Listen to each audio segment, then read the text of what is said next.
My dangerous idea for education is that you start from the ground up, not the top down. You get the young people actually making the change, not at the top level, which is really hard to effect.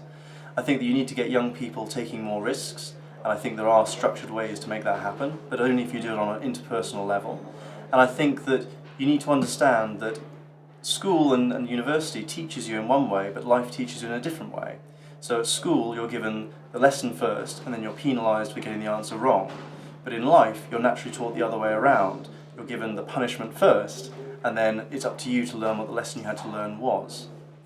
What would I change? I would change the young people on a one-to-one basis. It sounds like you're putting a lot of work into individuals in that way, but if you do it that way, you get to affect a really deep change in a few people, and it's all about getting the fast followers, the people who want to make your idea happen.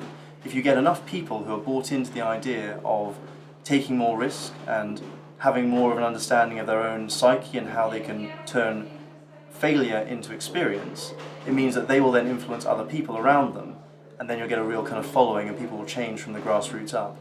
What will be my next steps? Well, it's what I'm doing at the moment, really.